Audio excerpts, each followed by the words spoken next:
Like and subscribe or you'll have 2 weeks of bad luck.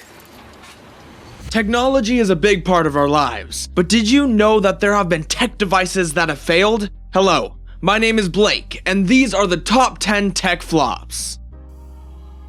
Number 10, the Microsoft Zune.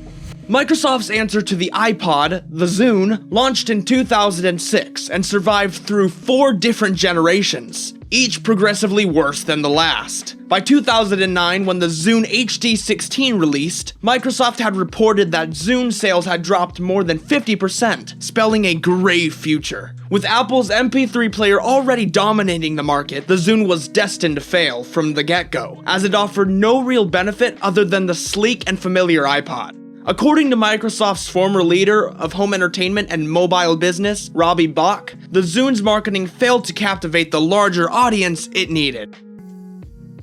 Number 9, the Juju. The name doesn't sound very promising already. The creators at Fusion Garage had already lost their vision when they came out with this device in 2010. They got the proportions all wrong. It was uncomfortable to hold, the interface lacked creativity, and it only had a 5-hour battery life. And these were only a few problems on a really long list. The tablet immediately received terrible reviews, which it totally deserved, by the way.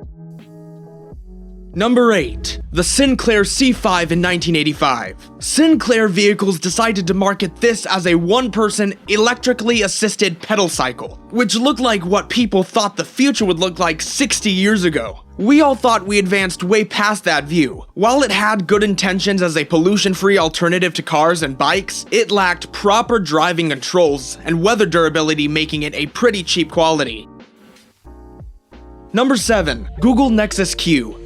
At a price point of $300, Google's Nexus Q was a bold move. Competing against the already popular and considerably cheaper Apple TV and Roku options, the spherical Q banked heavily on Google's name to sell it, requiring far too many plugs to be functional and featuring curious design flaws, like requiring a mobile device but not allowing playback from it. The rounded digital media player was doomed from the start. The Q's official launch was scheduled for 2012, but by January of 2013, it had been pulled from the Google Play site. Number 6, BetaMax in May of 1975.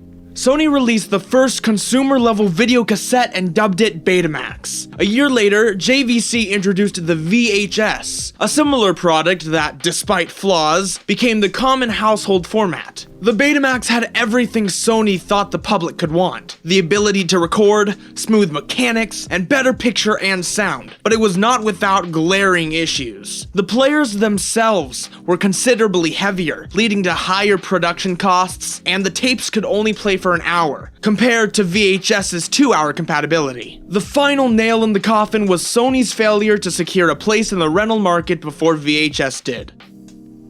Number 5, LaserDisc.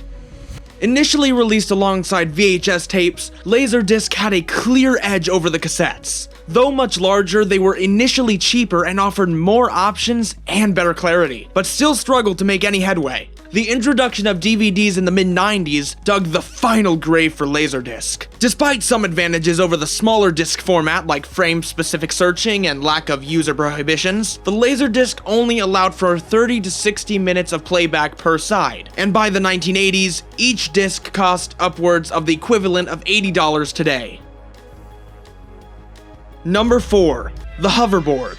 When the hoverboard or self-balancing scooter hit the market, it intrigued technophiles and children alike, calling back memories of Back to the Future 2. Then, once they got their hands on it, the awe and wonder quickly dissipated, or caught fire and blew up in their faces. The novelty of scooting around on a hoverboard-esque device was quickly overshadowed by over $2 million in property damage caused by device failures. Making matters worse, big-name companies like Target and Amazon suspended sales, and hoverboards were banned from multiple passenger airlines, effectively ending the hoverboard craze.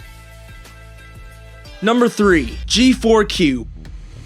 Though a product may be eye-catching, its success is never guaranteed. That was the lesson Apple learned with the quirky PowerMac G4 Cube. Released in July of 2000 for $1,799, the G4 Cube attracted attention for its unique design, but that may have also been one of its greater flaws. The alien look was unfamiliar and, coupled with a high price tag, made it difficult to appeal to common consumers. Cosmetic design flaws and a lack of upgrade options haunted Cube owners, and as word got around, sales dropped. By January of 2001, Apple reported it only reached 1/3 of its expected sales. 6 months later, the Cube was dead 6.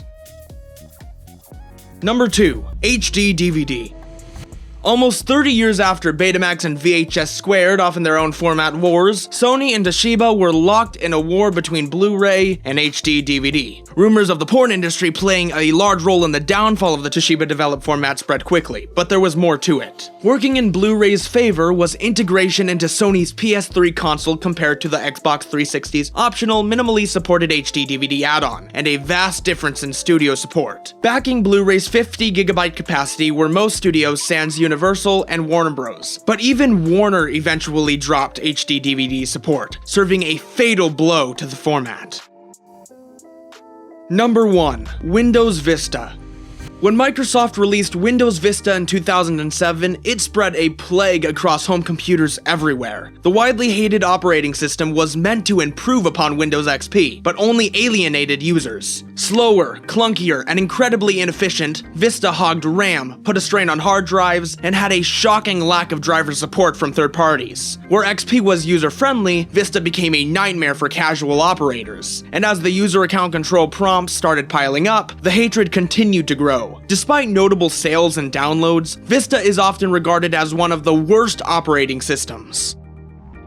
This has been the top 10 tech flops. If you enjoyed the video, don't forget to like the video, subscribe to the channel, and comment down below what tech flop you personally had a run-in with. See you guys all next time, and goodbye.